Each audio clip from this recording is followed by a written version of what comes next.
Do you ever feel adrift, like you're going through the motions without a real destination? Has the promise of a comfortable life somehow failed to deliver a sense of genuine purpose? What if this nagging emptiness is not just a personal problem, but a symptom of a much larger, world-altering shift? Today, we will explore Friedrich Nietzsche's final warning, the coming age of nihilism. Nietzsche wasn't simply talking about a decline in religious belief, as profound as that may be. He was diagnosing a deeper crisis, the devaluation of the highest values. This isn't just about believing in nothing. It's about the loss of faith in objective truth, morality, and inherent meaning itself. To understand the scale of this potential collapse, consider the fate of the Roman Empire. Beyond the familiar narratives of barbarian invasions and economic woes lay a profound spiritual and moral decay. Romans grew disillusioned with their traditional gods, political corruption became rampant, and a hedonistic pursuit of pleasure replaced civic virtue, ultimately contributing to the empire's decline from within. This video isn't just an intellectual exercise or a historical analysis. It's a survival guide for the 21st century. We'll delve into Nietzsche's chilling prophecy and reveal how to recognize the subtle signs of nihilism in your own life and in the society around you.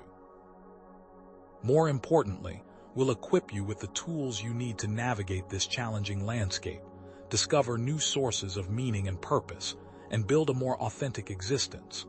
Stay with me, because Nietzsche believed that nihilism, while inherently dangerous, can also be a powerful catalyst, forging a path through meaninglessness towards a new dawn of self-created values. Now, the topic of nihilism can be deeply unsettling. You might even feel a sense of resistance, a reluctance to confront the idea that the world might lack inherent meaning.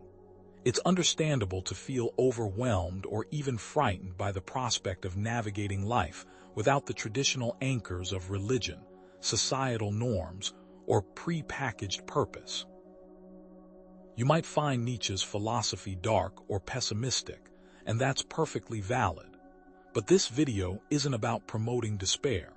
It's about providing a clear-eyed understanding of the challenges we face and empowering you to find your own meaning and purpose in a world that increasingly demands it. As unsettling as that all may sound, the implications of this passive acceptance are far-reaching. Think about it.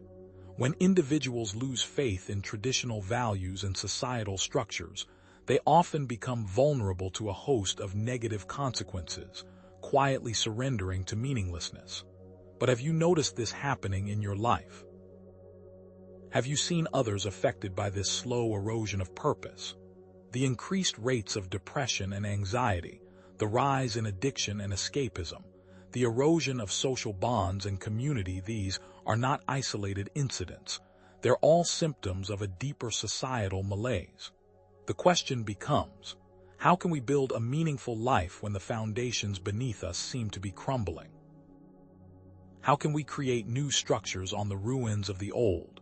Stay with me, because it only gets worse from here.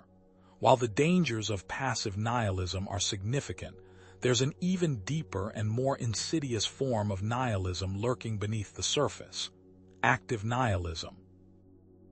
Passive nihilism, as we've discussed, is essentially a state of resignation, an acceptance of meaninglessness that leads to apathy and despair. It's a kind of spiritual surrender, a quiet fading away. Active nihilism, on the other hand, is a more potent and destructive force. It's not simply an acceptance of meaninglessness. It's an embrace of it. It's the active destruction of values, the deliberate dismantling of meaning, the conscious rejection of anything that claims to have inherent worth. But how do we go from a state of simply accepting meaninglessness to actively embracing it and trying to destroy meaning itself? What is the catalyst for this transformation?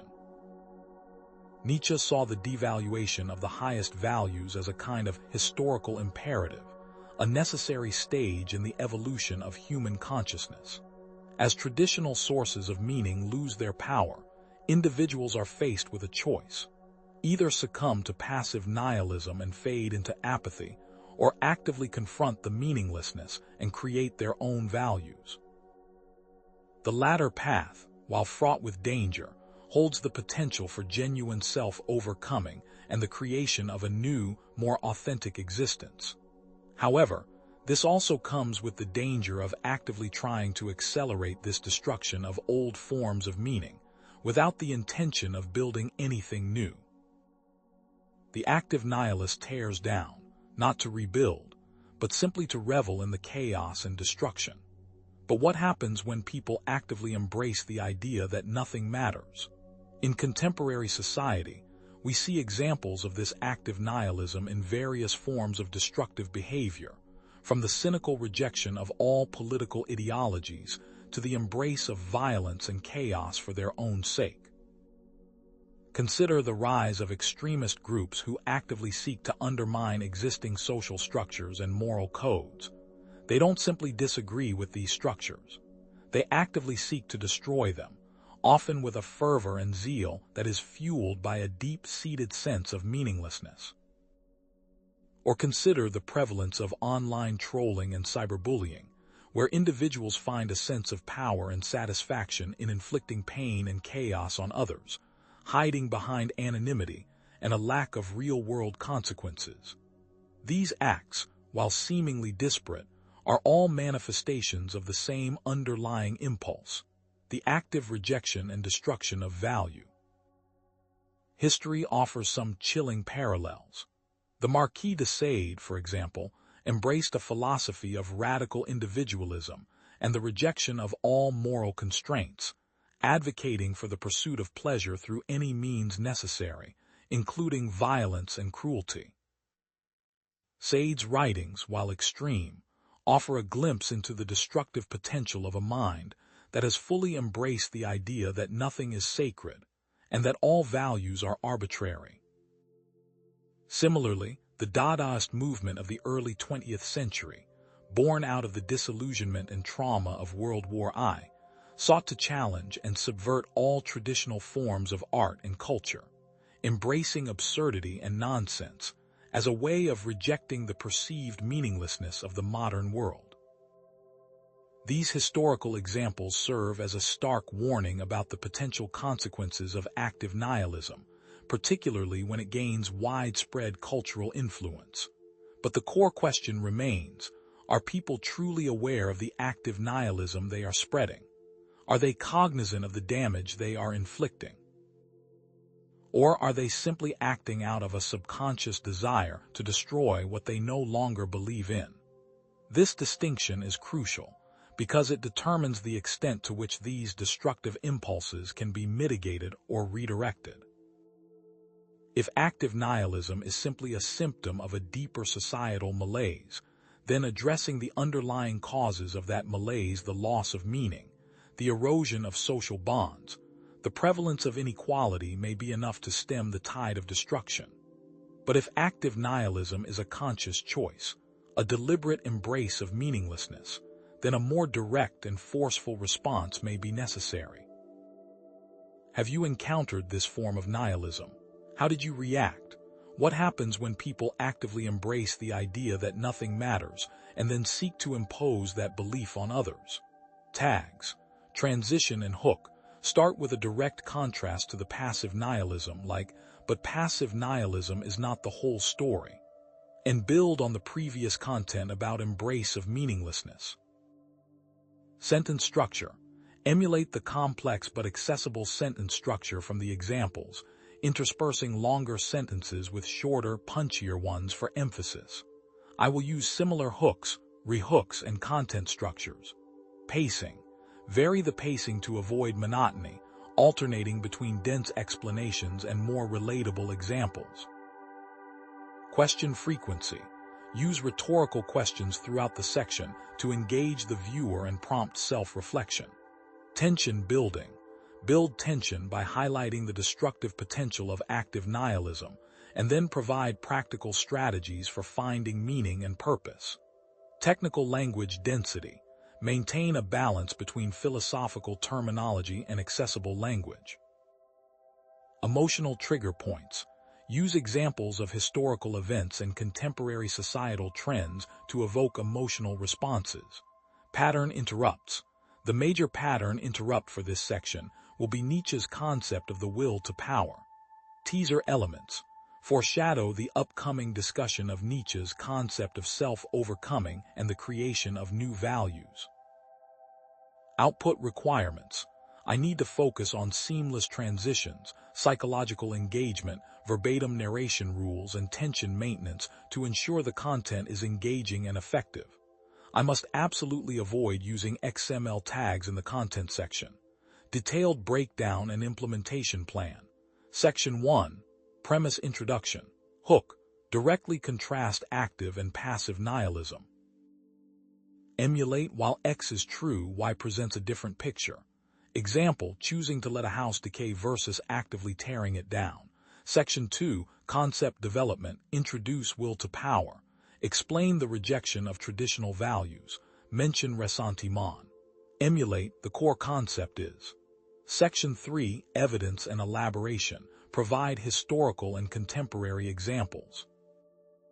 The Marquis de Sade, Dada movement, nihilist movements in Tsarist Russia. Political radicalism, destructive online trolling, embrace of irony. Connect to devaluation of highest values. Emulate, for example. Section 4. Analysis and implication. Analyze consequences of active nihilism. Social unrest, erosion of trust, increased polarization, creation of a cultural vacuum. Discuss psychological motivations. Desire for control, reaction against oppression, alienation. Pose questions. Emulate, this means that. Section 5. Transition. Acknowledge the bleak picture. Transition to self-overcoming and new values. Pose a bridging question. Emulate, but that's not all. Thinking content part 3, but the passive acceptance of meaninglessness isn't the entire story. For lurking beneath the surface, as we've touched on, lies a more dangerous and insidious force. Active nihilism. You see, while passive nihilism is a quiet resignation, an acceptance of the void, active nihilism takes a far more aggressive stance. Think of it this way. Passive nihilism is like choosing to let a house decay, slowly succumbing to the elements, while active nihilism is like deliberately tearing it down, brick by brick, reveling in the destruction. How does this destructive impulse manifest itself? Where does it come from? Active nihilism arises when individuals or groups, recognizing the lack of inherent meaning, actively seek to undermine existing values and institutions, not just because they no longer believe in them, but because they see them as obstacles to their own will. What drives this urge to tear down, to destroy, to obliterate the existing order? Is it simply a thirst for chaos, or is there something more profound at play? What latent, internal psychological desire causes this outward expression? To understand this destructive urge, we must turn to Nietzsche's concept of the will to power. Now, before you misunderstand, the will to power is not simply a desire for dominance or control over others. It's a more fundamental drive, an intrinsic striving to assert oneself, to expand one's influence, to create one's own values and impose them on the world. It is the basic drive behind human action and creation. The will to power is not inherently destructive, but it can become so when channeled through nihilism. When an individual or group loses faith in traditional values, they may see those values as constraints on their own self-expression and power, and therefore seek to dismantle them. But how does this translate into real-world action? Active nihilists often view traditional values, religion, morality, reason as impediments to their own self-assertion. They see these values as artificial constructs that limit their freedom and prevent them from realizing their full potential. Therefore, they actively seek to dismantle them, often with a fervent zeal. This is where the connection to resentment, or ressentiment, becomes clear. Active nihilism can be fueled by a deep-seated resentment towards those who uphold traditional values, a feeling of being oppressed or marginalized by the existing social order. Consider how this plays out in contemporary society. Do you see this resentment fueling some of the active nihilism around you? Throughout history, we see manifestations of active nihilism in various forms. Take, for example, the Marquis de Sade, who rejected all moral constraints and advocated for the unrestrained pursuit of pleasure, even through violence and cruelty. Sade saw traditional morality as a tool of oppression, a way to control and limit human desire.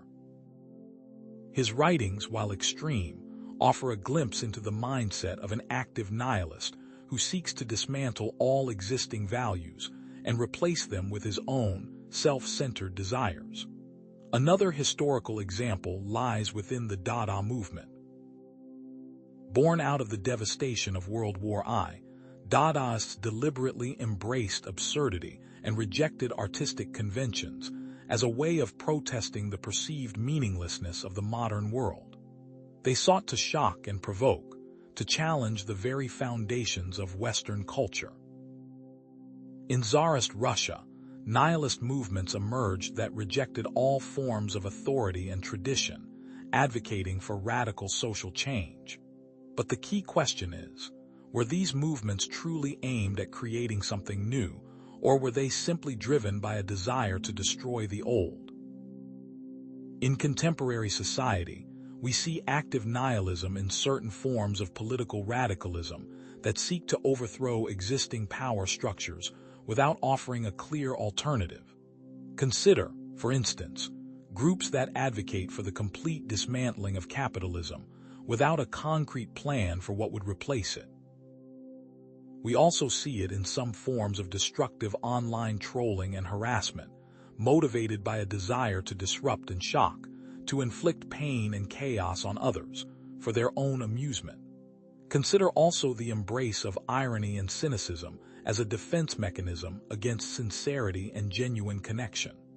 Are these people trying to effect real change, or simply trying to destroy? All of these examples, while seemingly disparate, are connected through a devaluation of highest values. The consequences of active nihilism can be devastating. Social unrest and instability, erosion of trust and cooperation, increased polarization and conflict, and the creation of a cultural vacuum where no values are shared or respected. How can a society function when there is no common ground, no shared sense of purpose? The psychological motivations behind active nihilism are complex and varied. A desire for control and power, a reaction against perceived oppression or injustice, a deep-seated sense of alienation and meaninglessness can all play a role. But what happens when these motivations combine with a potent ideology, a belief system that justifies and encourages destructive behavior? Have you observed active nihilism in media or in society? How does it make you feel? It's not just a matter of disagreeing with someone's opinions. It's a sense that they actively want to tear down anything that gives life meaning or beauty.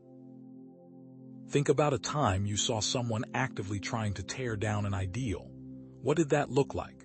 Now, this all paints a rather bleak picture, doesn't it?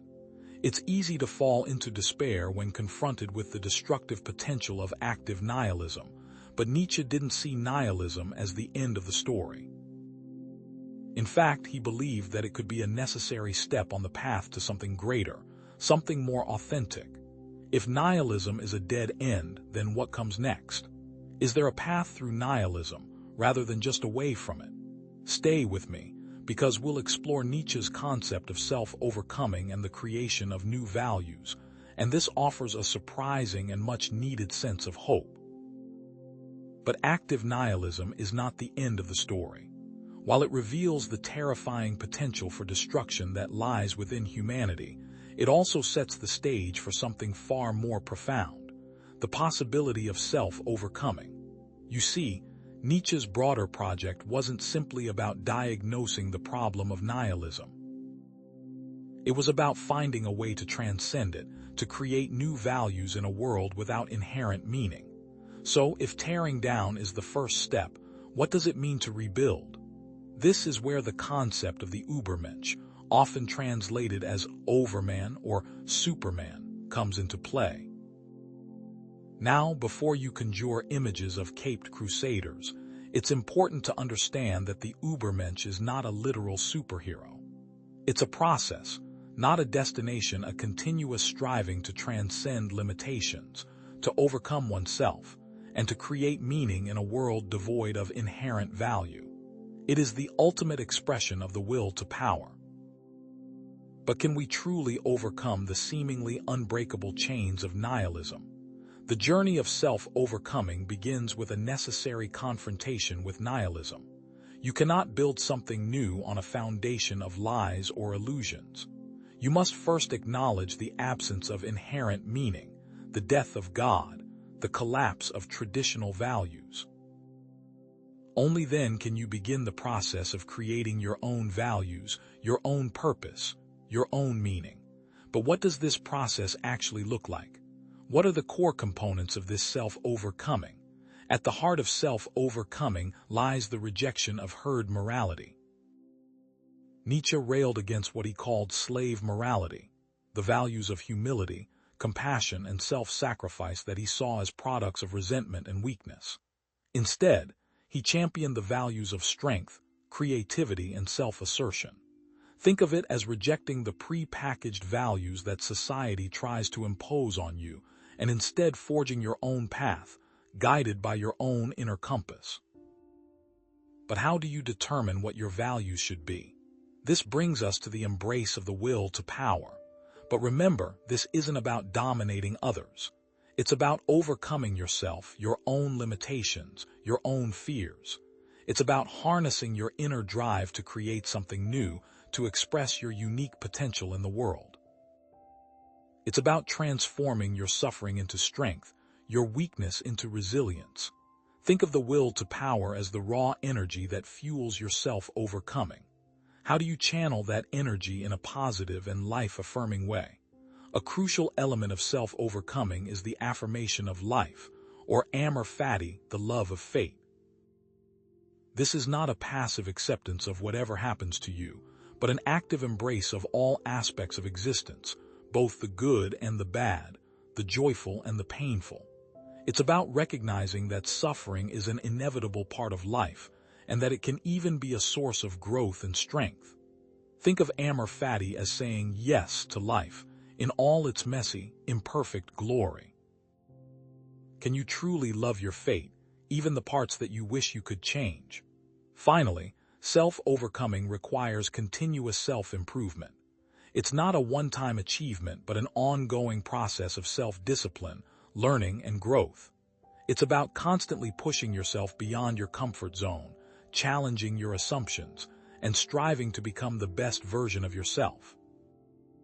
Think of self-overcoming as a lifelong journey of self-discovery and transformation. How can you commit to this journey, even when it's difficult or uncomfortable? Self-overcoming demands self-awareness and the acceptance of personal responsibility. You must confront your own shadow, your own weaknesses, your own flaws. You must take ownership of your life, your choices, your values.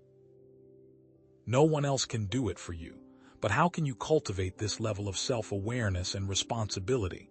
How can you truly know yourself? Throughout history, there have been individuals who have embodied aspects of self-overcoming. Consider Leonardo da Vinci, a true Renaissance man who excelled in art, science, and engineering. He was a master of innovation, constantly pushing the boundaries of knowledge and skill. Or think of Marie Curie, who dedicated her life to scientific research, overcoming numerous obstacles and setbacks to make groundbreaking discoveries in the field of radioactivity. These are but a small selection of real-world historical examples. And then, of course, there's Friedrich Nietzsche himself. His life was marked by personal struggles, illness, and isolation, yet he remained devoted to his philosophical work, pushing himself to the limits of his intellectual and creative capacity. He transformed his own suffering into profound insights that continue to inspire and challenge us today. Nietzsche's biography is a story of personal resilience, unwavering self-discipline, and devoted labor that ultimately shaped his legacy. These figures are testaments to the human spirit, but can ordinary individuals like you and me truly achieve this level of self-overcoming? Imagine an artist who perseveres through countless rejections and scathing criticism to create their own unique vision, refusing to compromise their artistic integrity. Picture a scientist who dedicates their life to solving a complex problem, facing setbacks and failures along the way, but never giving up on their quest for knowledge. Envision an entrepreneur who builds a successful business, overcoming seemingly insurmountable obstacles and setbacks, driven by a passion for their product or service. But can these hypothetical scenarios translate into real-world success? Self-overcoming is not about achieving perfection. It's about embracing the struggle and striving to become the best version of yourself. It's about finding joy and meaning in the process, not just in the outcome. Think of the journey itself as the reward.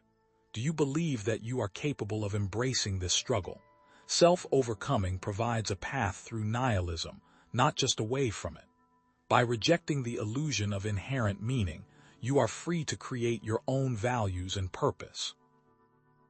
By embracing the will to power in a creative and life-affirming way, you can transform your existential angst into a source of strength and motivation. By accepting all aspects of existence, amor fati, you can find joy and meaning in the present moment, even in the face of suffering. But how does this actually work in practice? By rejecting the false promise of inherent meaning, you gain the freedom to define your own values, to create your own purpose, to live an authentic life, aligned with your own unique vision. You are no longer bound by the expectations of others or the constraints of tradition.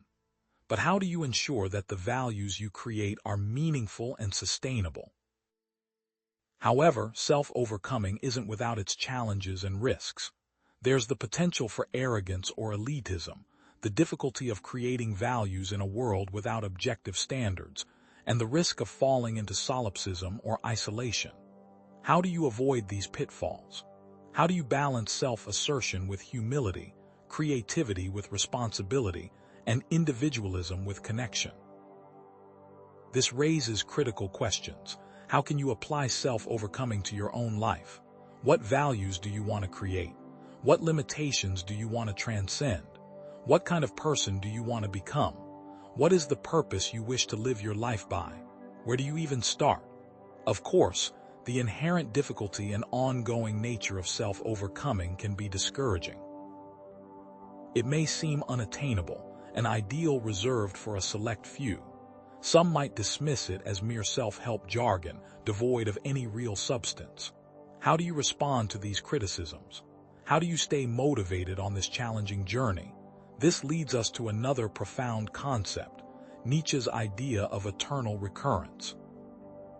Stay with me as we explore how this thought experiment can serve as a powerful test of the authenticity of your values and choices. If you had to live your life exactly the same way, over and over again for eternity, would you be happy with your choices? How does this impact what you value? Eternal recurrence is one of Nietzsche's most challenging, and perhaps most easily misunderstood, concepts. But what if it's not about a literal claim about the cosmos? What if it's a thought experiment designed to test the very foundation of your being? Think about it this way. We've been discussing self-overcoming, the creation of your own values. But how do you really know if you're living authentically according to those values? Eternal recurrence at its core is a test. If you had to repeat your life exactly as it is forever, would you truly embrace it? This isn't just some abstract philosophical musing. It's a mirror reflecting the hidden corners of your soul, the places where you might be compromising, settling, or betraying your own ideals. By the end of this section, we'll explore how this thought experiment can illuminate those hidden values and empower you to make more meaningful choices. Let's unpack the core idea of eternal recurrence. Imagine a demon, Nietzsche suggests, whispering in your ear that you will have to relive your life, exactly as it is, an infinite number of times. Every joy, every sorrow, every mundane moment, every terrible betrayal, all of it, repeated without end. The question is not whether this is literally true. In fact, Nietzsche himself may not have believed in a literal interpretation. The more crucial question is what this thought does to you. Do you recoil in horror, or do you rise to meet it with a resounding yes? It's crucial to distinguish between a literal interpretation of eternal recurrence, a cosmological claim about the nature of time, and a metaphorical interpretation, a psychological tool for self-assessment. We're focusing on the latter. For Nietzsche, the significance of eternal recurrence wasn't about predicting the future, but about affirming the present. It is the ultimate embrace of amor fati, loving one's fate, including all its imperfections. But how does this seemingly simple idea have the power to change us? The power lies in the radical self-responsibility it demands. If you have to live with your choices forever, you'd better make them consciously and deliberately. It's easy to drift through life, making decisions based on convenience, fear, or the expectations of others. But eternal recurrence forces you to confront the long-term consequences of those choices. Suddenly, every action takes on a new weight, a new significance. So, how would this affect the choices that you make? To illustrate the implications of eternal recurrence, let's consider a few hypothetical scenarios. Imagine, Scenario 1, the unfulfilling job. A person is stuck in a job they hate day in and day out. They feel trapped but are too afraid to quit because of financial security. Now, imagine having to relive that drudgery forever. Would that change their perspective? Would they finally find the courage to pursue a more fulfilling career, even if it meant taking a risk? Scenario 2, the toxic relationship. Someone is trapped in a destructive relationship, caught in a cycle of pain and resentment. They know it's bad for them, but they can't seem to break free. If that cycle of pain and resentment had to be repeated for eternity, what would they do? Would they finally find the strength to walk away, even if it meant being alone? Scenario 3, the missed opportunity. A person has always dreamed of being a musician, but they never pursued their passion because they were afraid of failure. Now, they are older and are filled with regret. Knowing they would carry that regret forever, would they finally take the leap and pursue their dreams, even if it meant facing the possibility of disappointment? Scenario 4, the seemingly insignificant choice. You're walking down the street and encounter a homeless person asking for spare change. Do you ignore them? Do you offer a dismissive gesture? What if you knew that seemingly insignificant interaction would repeat forever, playing out in excruciating detail for all of eternity? How would you treat them differently? How would this realization change how you treat other people? What are the emotional responses that arise as we explore these scenarios? Do you feel fear, regret, acceptance, resolve? The key here is to recognize that these responses are telling you something important about your values. The things you fear repeating are the things that are out of alignment with your authentic self. But what if you feel paralyzed by the weight of this? What happens if you fall into despair? These emotional responses, in fact, tie directly back to our earlier discussions of passive and active nihilism. Passive acceptance of a life you wouldn't want to repeat leads to despair. Active affirmation, embracing the challenge to live a life worth repeating, leads to transformation. And it's in this transformation that we overcome nihilism, finding our own values to replace it. But how does this work? The thought experiment of eternal recurrence can be a powerful tool for self-evaluation. First, it forces you to confront your deepest values and priorities. What truly matters to you? What are you willing to fight for? What brings you joy and fulfillment? Second, it exposes hidden regrets and unfulfilled desires. What have you been putting off? What dreams have you abandoned? What do you secretly yearn for? And third, it encourages you to take ownership of your life and make more conscious choices. Are you living in accordance with your values? Are you pursuing your dreams? Are you creating a life that you can truly embrace? But there are challenges and benefits of embracing eternal recurrence. The potential for feeling overwhelmed or paralyzed by the weight of eternity is real. The risk of falling into despair if one is unable to accept their past is ever present.